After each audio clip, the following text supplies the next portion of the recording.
Bonjour, je suis Monsieur Foerling Love René.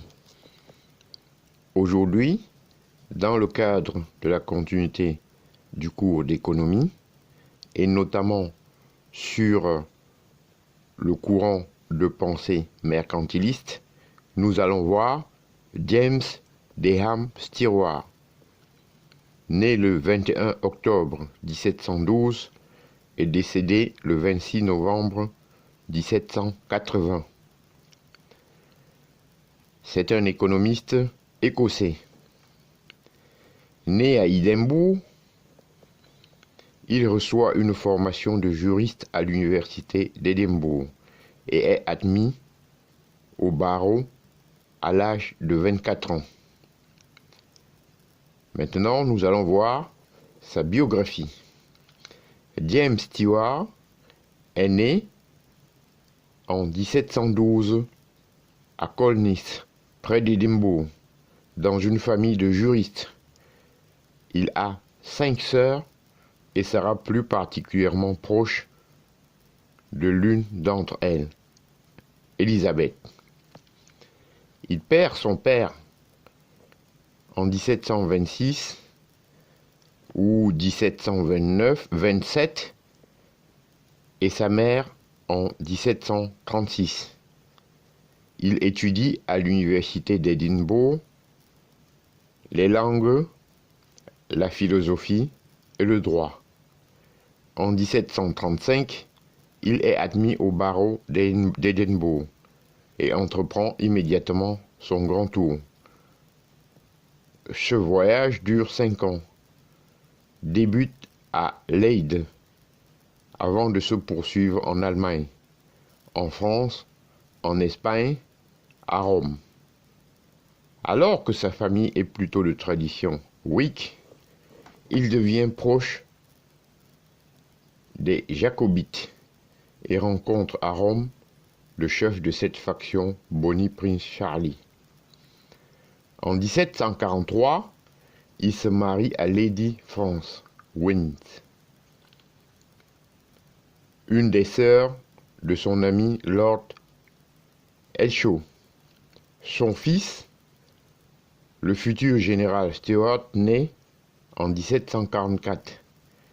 Il prend la partie de la rébellion jacobite 1745-1746 et doit s'exiler après la défaite de Culloden et la défaite du prétendant au trône. Il ne revient en Écosse qu'en 1763. Il s'établit d'abord à Sedan, puis à Angoulême, où il fraternise avec des parlementaires exilés, là pour 15 mois. C'est là aussi qu'il semble se mettre à l'étude de l'économie politique.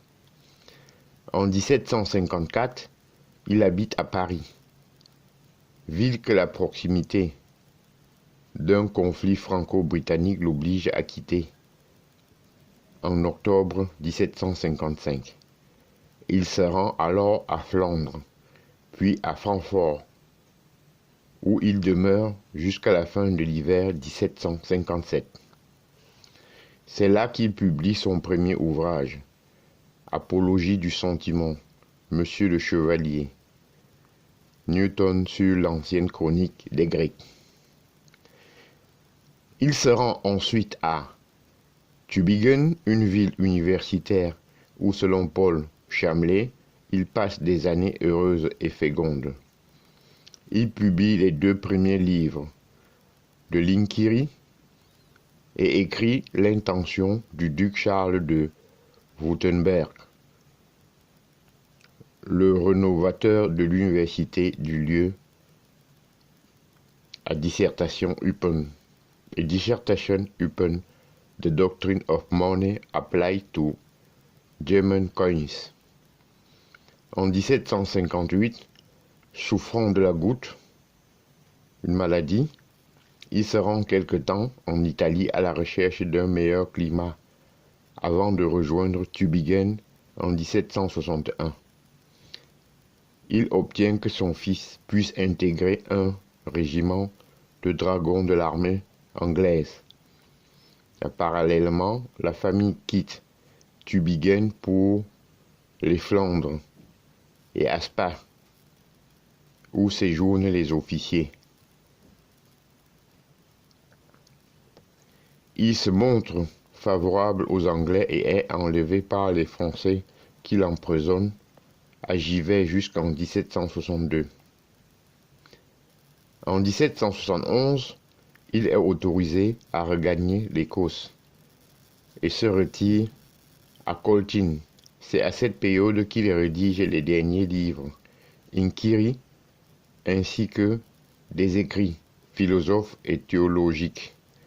Il meurt de la goutte le 26 novembre 1780.